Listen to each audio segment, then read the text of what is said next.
Hello दोस्तों, कैसे हैं आप सभी। मैं लेकर आ गई हूँ आपके लिए एक और नई कहानी। चलते हैं कहानी पर। तो ये नंदिनी और विराट की कहानी है। तो चलते हैं, कहानी स्टार्ट करते हैं। मेरा नाम नंदिनी है।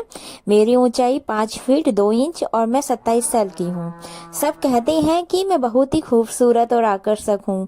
मेरा चेहरा ऐसा है जैसे कमल का फूल खिला हो और मेरी आंखों में मस्ती भरी है। मेरे गाल गोल मटोल हैं और भरे भरे से हैं और मेरे होंठ शहतूत की तरह रसीले हैं। यह उस समय की बात है जब मैं लगभग 16 साल की थी और हमारी 10वीं कक्षा की बोर्ड परीक्षाएं सिर पर थीं। मैं कोई बहुत ज्यादा कमजोर छात्रा तो नहीं थी, लेकिन ना ही बहुत ज्यादा मेधावी। मुझे मुझे परीक्षा की तैयारी के लिए किसी के मार्गदर्शन की जरूरत थी। मेरी मामी का बेटा विराट उससे पहले ही 10वीं कक्षा पास कर चुका था और वह हमारे घर से ज्यादा दूर नहीं रहता था। मैंने अपनी माँ से कहा कि वह विराट से बात करें, कि वह मुझे कुछ देर पढ़ा दिया करे। इस तरह मुझे ट्यूशन के लिए दूर नहीं जाना पड़ेगा, आने जाने की परेशानी भी नहीं होगी और समय की बर्बादी भी नहीं होगी। माँ ने उसी दिन विराट से बात की और मुझे बताया कि वह शाम 7 बजे से 9 बजे तक मुझे पढ़ाने आया करेगा। उस दिन मैंने जल्दी जल्दी अपने सारे काम निपटाए और अपनी किताबें लेकर पूजा घर से सटे ड्राइंग रूम में पढ़ने बैठ गई। लगभग 7:30 बजे होंगे जब विराट हमारे घर आए। विराट की उम्र उस समय 25 साल के करीब थी और वह काफी सुंदर और आकर्षक व्यक्तित्व के मालिक थे। उनका कद 6 फीट के करीब था, जबकि शरीर मजबूत और सुगठित था। कलीन सेव के साथ उन्होंने गेहुआ रंग के वह मोहक थे। औपचारिक नमस्ते के बाद वह मुझसे मुखातिब हुए। अच्छा, तो मेरी शिष्या पढ़ाई के लिए तैयार है? मैंने सिर हिलाते हुए कहा, जी, वेरी गुड। यह बताओ किस विषय में खुद को ज्यादा कमजोर समझती हो? विराट ने मेरी किताब उठाकर उसके पन्ने पलटते हुए किताब पर ही नजरें जमाए मुझसे दूसरा सवाल पूछा। तो मैंने उन्हें बताया कि मैं गणित और इंग्लिश में कमजोर हूँ। मैं थोड़ा सिमट कर बैठी हुई थी और बात करते हुए भी थोड़ी झिझक रही थी। विराट ने किताब मेज पर रखते हुए मेरी ओर देखा और बोले, अगर इसी तरह तुम घबराई और झिझकती रहोगी तो मुझे नहीं लगता कि मैं जो कुछ भी तुम्हें पढ़ाऊंगा वह तुम्हें याद हो सकेगा। लिहाजा डरने और झिझकने की जरूरत नहीं है। हम बड़े दोस्ताना माहौल में पढ़ाई करेंगे और जो कुछ भी पढ़ेंगे उसे याद भी रखेंगे। जी बेहतर। मैंने खुद को थोड़ा शांत जाहिर करने की कोशिश करते हुए उस दिन पढ़ाई तो कोई खास नहीं हुई। अलबत्ता विराट ने अपनी बातों और चुटकुलेबाजी की मदद से मेरी झिझक दूर कर दी। मैं अब काफी शांत थी। यही वजह थी कि मैं विराट के चुटकुलों का जवाब भी चुटकुलोबाजी की सूरत ही दे रही थी। मेरा चंचल स्वभाव जागृत हो चुका था। विराट ने थोड़ी सी गणित की एक्सरसाइज कराई और इंग्लिश से शुरू करने का कहकर घर जाने के लिए उठे। माँ जी ने उन्हें रोक लिया कि चाय तो पीते ही जाएं। विराट भी चाय के लिए बैठ गए। चाय और थोड़ी गपशप के बाद विराट कल शाम 7 बजे आने का कहकर चले गए। लगभग 2 हफ्ते तक मामला ऐसे ही चलते रहे। वह समय के खासे पाबंद थे। समय पर आते और अपना काम समय पर खत्म करके चले जाते। उनकी शख्सियत आकर्षक तो थी ही, उनके पढ़ाने और समझाने का अंदाज भी खूब था। यही वजह थी कि मैं विराट की दीवानी हो चुकी थी और उनसे काफी बेझिझक भी हो चुकी थी। उस दिन विराट मुझे मैथ्स की एक्सरसाइज करा रहे थे जब माँ जी चाय ले आई। उन्होंने चाय मेज पर रखी और बोली कि चाय पहले पी लेना। यह कहकर वह वापस रसोई घर में चली गई। एक्सरसाइज खत्म हुई तो मैंने चाय की प्याली उठाकर विराट को देना चाहा, तो पता नहीं क्या हुआ कि मेरा हाथ कांप सा गया और सारी की सारी चाय विराट के ऊपर गिर गई, जिससे उनकी पैंट और शर्ट भीग गई। मेरे तो होश उड़ गए। मैं दौड़ती हुई गई और तौलिया उठाकर लाई। मैं बार बार विराट को माफ कीजिए बोल रही थी और साथ ही साथ उनकी शर्ट को तौलिए से पोंछकर सुखाने की कोशिश कर रही थी। विराट मुस्कुराए और बोले, चाय से तो जला ही नहीं, लेकिन अब तुम जरूर जला दोगी। मैं उनके इस वाक्य को बिल्कुल भी नहीं समझी और इसी तरह तौलिए से उनकी शर्ट को सुखाने में लगी रही। मैं शायद कुछ देर और इसी तरह तौलिए से उन्हें सुखाने में लगी रहती, पर विराट ने मुझे रोक दिया और मुझे दोनों कंधों से उठाकर खड़ा करते हुए बोले, बस बस करो नंदिनी। घर में मुझे सब इसी नाम से पुकारते थे। Everything is fine.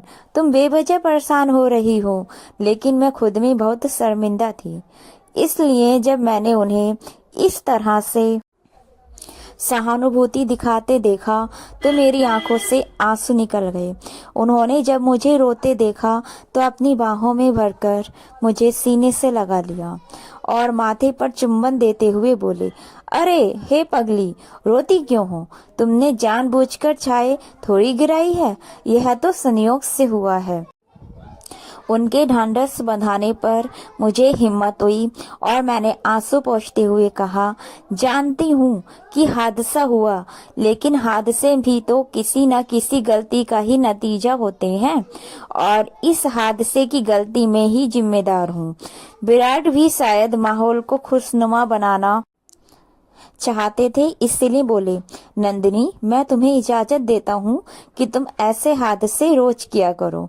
वह हंस रहे थे और उनकी ये गंभीर हंसी मेरी समझ से बाहर थी। मैं भी उन्हें हंसते देखकर मुस्कुरा दी।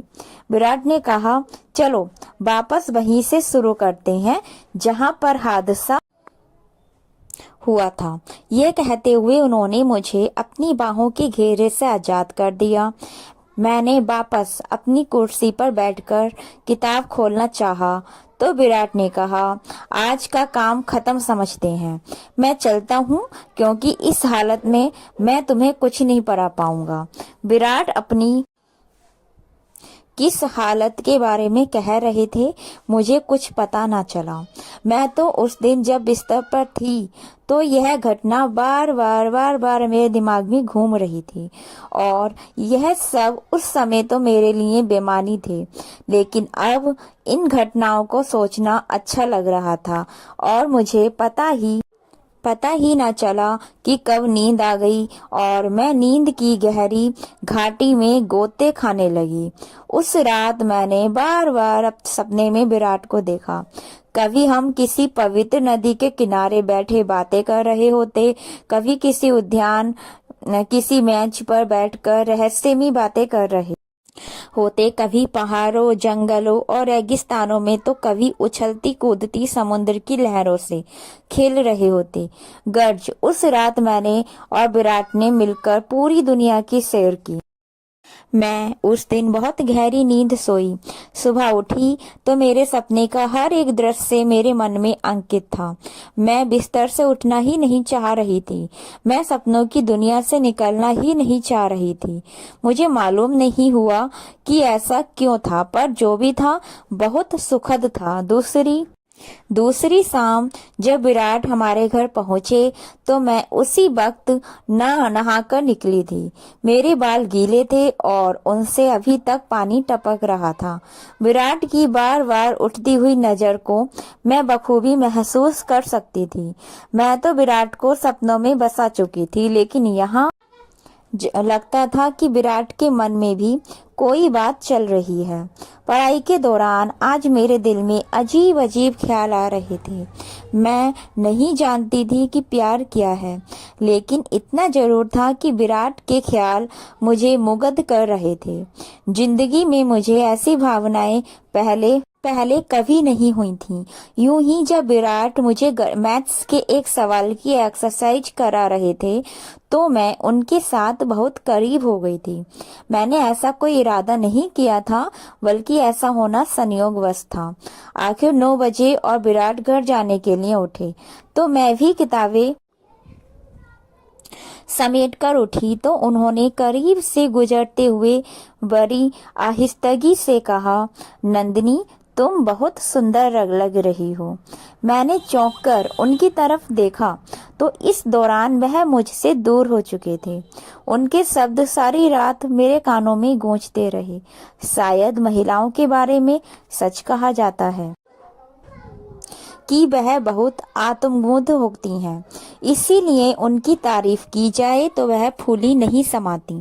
अगले दिन भी विराट समय पर भी आ गए। अभी हमने पढ़ाई शुरू ही की थी कि लाइट चली गई। मैं उठी कि मोमबत्ती जलाकर ले आऊं, तो विराट ने मेरा हाथ पकड़ लिया और बोले, हमने कौन सा मोतियों से माला पिरोनी है, ऐसे ही बैठ के बातें करते हैं। थोड़ी ही देर में लाइट तो आ ही जाएगी। तो मैं भी उधर ही बैठ गई और हम इधर उधर की बातें करने लगे। विराट ने मेरा हाथ ऐसे ही पकड़े रखा था, लेकिन मुझे अजीब लग रहा था। अगर विराट की मोहब्बत मुझ पर हावी हो चुकी थी और उनकी प्रभावशाली शख्सियत ने मुझ पर जादू कर दिया था, लेकिन मैं तुरंत यह उम्मीद नहीं कर रही थी। कमरे में चूंकि अंधेरा था और हम एक दूसरे के चेहरों के हाव भाव नहीं देख पा। सच कहूँ तो मुझे उनके हाथ अपने हाथ पर बहुत अच्छे लग रहे थे, लेकिन कोई अंदरूनी दर्द था जो रोक रहा था। लेकिन अगर विराट की जगह कोई भी और होता तो मैं यकीन से कह सकती हूँ कि मैं उसका हाथ नोच लेती। लेकिन विराट के लिए तो मैं पहले से ही सब कुछ हारी हुई थी। फिर भी यह सब कुछ नहीं चाह रही थी। जो हो रहा था मुझे अजीब लगने लगा था, इसीलिए मैंने उनके हाथ को छोड़ा और टॉयलेट जाने के बहाने वहां से उठ गई। लेकिन मैं जैसे ही उठकर कदम बढ़ाने वाली थी, पता नहीं मुझे क्या हुआ, मैं डगमगा गई।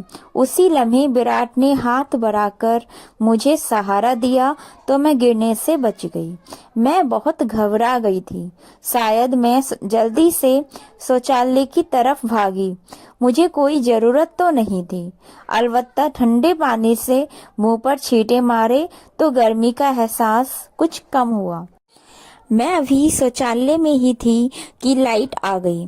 मैं वापस ड्राइंग रूम में आई तो विराट वहां मौजूद नहीं थे। मुझे परेशानी हुई कि ऐसा क्या कि बिना बताए ही चले गए। उसी वक्त माँ जी ड्राइंग रूम में आई तो उन्होंने बताया कि विराट कह रहा था कि उसके सर में दर्द हो रहा है और लाइट भी नहीं है, इसलिए वह घर जा रहा है। मैंने भी किताबें समेटी और अपने बेडरूम में चली गई। मेरी सोच का केंद्र बस विराट ही थे।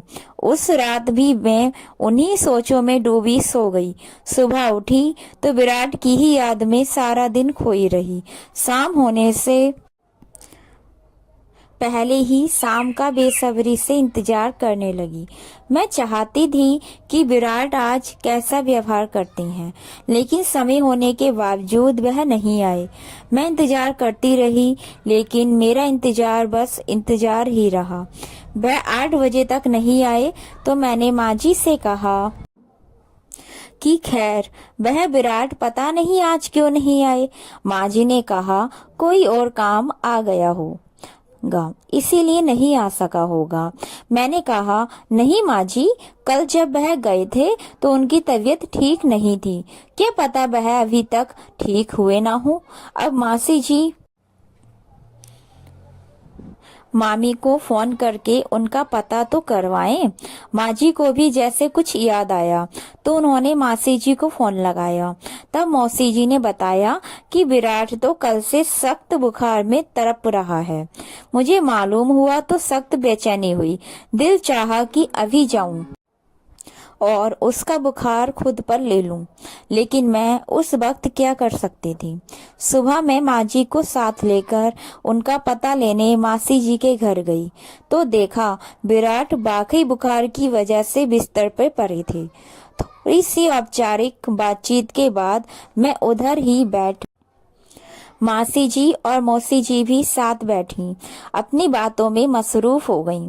विराट ने एक बार हमारी तरफ देखा, फिर उन्होंने अपनी आंखें मूंद लीं। हम मासी जी और माँ जी की मौजूदगी में कोई बात नहीं कर सकते थे, इसीलिए हम खामोश बैठ गए, जबकि मासी जी और माँ जी बातें करते रहे थे। बातों बातों में मासी जी ने बताया कि उनकी सहेली की बेटी का विवाह था, जहां उनका जाना बहुत जरूरी था, लेकिन वह नहीं जा सकती थी। माँ जी पूछ रही थी क्यों नहीं जा सकती हो, तो मासी जी बोली जिसके साथ जाना था वह तो बिस्तर पर पड़ा है, और आपके भाई साहब यानी कि मामू जी भी ऑफिस से छुट्टी नहीं ले सकते कि उनके साथ चली जाती। माँ जी चूंकि मासी जी की सहेली को जानती थी और उन्हें पता था कि वह किधर रहती है, इसीलिए मासी जी से बोली तुम्हारी सहेली कौन सा दूसरे शहर में रहती हैं, टैक्सी पकड़ो और 2-3 घंटे में वापस आ जाओगी। मैंने यह सुना तो मेरे दिमाग में एक विचार आया कि अगर माँ जी और मासी जी विवाह में चली जाएं, तो मुझे विराट से अकेले मिलने का मौका मिल जाएगा। यही सोचकर मैंने भी माँ जी की तादई में कहा, मासी जी अगर आपकी सहेली इसी शहर में रहती हैं तो तब आप जरूर जाएं। विराट की फिक्र ना करें, 2-3 घंटों तक हम उनकी देखभाल कर लेंगे। मासी जी और माँ जी दोनों को मैंने शादी में जाने पर राजी कर लिया। अगर माँ जी जाना नहीं चाहती थी, उन दोनों के जाने के बाद मैं और विराट अब घर में अकेले थे। कोई 15 मिनट तक हमें कोई बात न हुई। विराट वैसे ही आंखें मूंदे लेटे रहे, शायद वह मेरा इंतजार कर रहे थे कि मैं कोई बात शुरू करूंगी, लेकिन मैं असमंजस में रही कि बात शुरू कैसे करूं और कौन सी बात करूं। एकांत और खामोशी माहौल पर अजीब शांत थी। विराट ने मेरी तरफ करवट लेकर आंखें खोल दी और बोले, नंदिनी तुमने मुझे जला डाला। उनकी आवाज मेरी कानों से टकराई, उनकी नजरें मेरे चेहरे पर गड़ी थीं। तुम शायद समझ रही होगी कि मैं बुखार से तप रहा हूँ, लेकिन ऐसा नहीं है। यह आग जिसमें मैं जल रहा हूँ तुम्हारे ही प्यार ने लगाई है। देखो जल रहा हूँ ना। ये कहते हुए उन्होंने मेरा हाथ अपने माथे पर लगा दिया। उनका माथा सच में अंगारे की तरह था। जी जी विराट, मेरे मुंह से बस इतना ही निकल पाया। विराट दीवानों की तरह मेरे हाथों को अपने चेहरे पर रख रहे थे, जैसे वह इस तरह सुकून पा रहे हो। सुकून तो मुझे भी हासिल हो रहा था, मोहब्बत तो मुझे भी हो गई थी। नए मोड़ पर घटनाएं अभी हम दोनों ही उस पल में खोए हुए थे जब दरवाजे पर हल्की सी दस्तक हुई। हमारा ध्यान भंग हुआ और हम एक दूसरे से दूर हट गए। विराट ने हल्की सी आवाज में पूछा, कौन है? नंदिनी बेटा मैं हूँ। माँ जी ने मुझे दवाइयाँ भेजी हैं विराट के लिए बाहर से। आवाज आई। यह हमारी पड़ोसी सुमित्रा आंटी थी, जो अक्सर हमारे घर आया करती थी। जी आंटी, मैं अभी आती हूँ। मैंने जल्दी से दरवाजा खोला और दवाइयाँ ले ली। सुमित्रा आंटी ने विराट की तरफ देखा और चिंतित होकर पूछा, अरे विराट बेटा कैसा है? आवाज आई, कैसा है बुखार अब? माँ जी ने बताया कि बहुत तेज है। विराट ने मुस्कुराते हुए कहा, जी आंटी पहले से बेहतर है। सुमित्रा आंटी थोड़ी देर बैठी, कुछ घरेलू बातें की और फिर चली गईं। उनके जाने के बाद हम दोनों फिर से उस खामोशी में डूब गए, लेकिन अब वो पहले जैसी सहजता नहीं थी। उस अचानक दखल ने माहौल बदल दिया था। विराट ने धीरे से कहा, नंदिनी मुझे लगता है अब मुझे आराम करना चाहिए। तुम भी जाकर पढ़ाई करो। मुझे थोड़ा अजीब लगा, लेकिन मैं समझ गई। मैंने अपनी किताबें उठाई और वापस अपने कमरे में आ गई। उस दिन रात भर मैं सुमित्रा आंटी के आने और विराट के व्यवहार में आए बदलाव के बारे में सोचती रही। क्या उन्होंने कुछ भांप लिया था? क्या विराट को डर लग गया था? अगले दिन जब मैं मासी जी के घर गई तो देखा कि विराट अब भी बुखार में थे, लेकिन पहले से बेहतर लग रहे थे। मैंने हिम्मत करके पूछा, विराट कल आप अचानक क्यों चले गए थे? विराट ने मेरी तरफ देखा और हल्की सी मुस्कान के साथ कहा, मेरा सर वाकई दर्द कर रहा था और फिर लाइट भी नहीं थी तो मुझे लगा तुम्हें पढ़ाने में दिक्कत होगी। उनकी आंखों में एक अजीब सी चमक थी जो उनके शब्दों से मेल नहीं खा रही थी। मासी जी ने भी बीच में ही बात काटते हुए कहा, नंदिनी बेटा, मैं सोच रही थी कि जब तक विराट पूरी तरह ठीक नहीं हो जाता तुम उसकी मदद कर दो। उसे थोड़ी परेशानी हो रही है और डॉक्टर ने कहा है कि उसे कुछ दिन आराम की सख्त जरूरत है। मुझे यह सुनकर बहुत खुशी हुई। यह मेरे लिए एक अवसर था विराट के और करीब आने का। मैंने तुरंत कहा, जी मासी जी, बिल्कुल, मैं विराट की मदद कर दूंगी।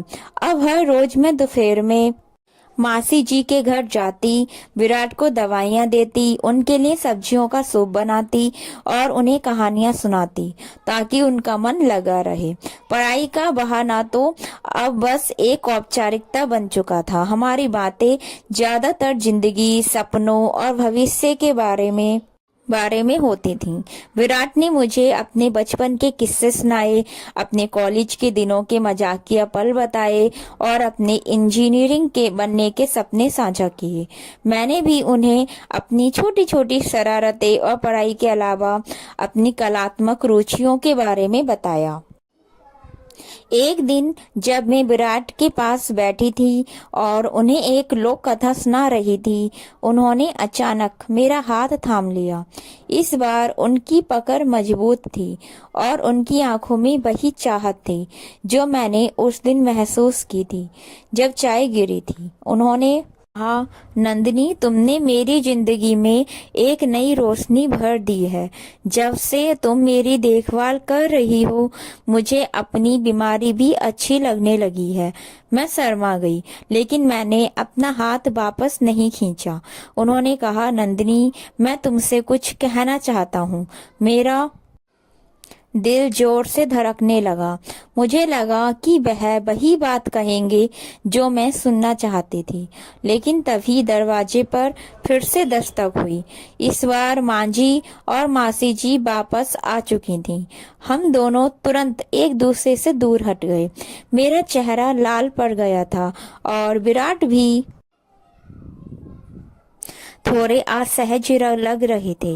माँ जी ने मासी जी से कहा, देखो मासी जी, हमारी नंदिनी कितनी सेवा करती है। विराट का रंग भी लौट आया है। मैं माँ जी की बात सुनकर और भी ज्यादा शर्मा गई। उस दिन विराट ने फिर से अपनी बात पूरी नहीं की, लेकिन उनकी आंखों में एक वादा था। अगले कुछ दिन विराट की तबीयत में सुधार आ गया और उन्होंने फिर से मुझे पढ़ाना शुरू कर दिया। लेकिन अब हमारे बीच एक अनकहा रिश्ता बन चुका था। हमारी नजरें ज्यादा मिलती थीं और हमारे स्पर्श में एक नई गर्माहट आ गई थी। जब भी माँ जी या मासी जी आसपास नहीं होती थी तो विराट मुझे छेड़ने लगते थे और मैं उनके चुटकुलों पर हंसती थी। एक शाम जब पढ़ाई खत्म हो गई थी और विराट जाने के लिए उठ रहे थे तो मैंने हिम्मत करके कहा, विराट, आप मुझसे कुछ कहने वाले थे उस दिन। विराट मुस्कुराए और बोले, हाँ नंदिनी, मैं तुमसे कहना चाहता था कि तुम मेरी सबसे अच्छी शिष्या हो। उन्होंने ये बात इतनी धीमी आवाज में कही कि मुझे लगा जैसे उन्होंने मेरे गाल पर फुसफुसाया हो।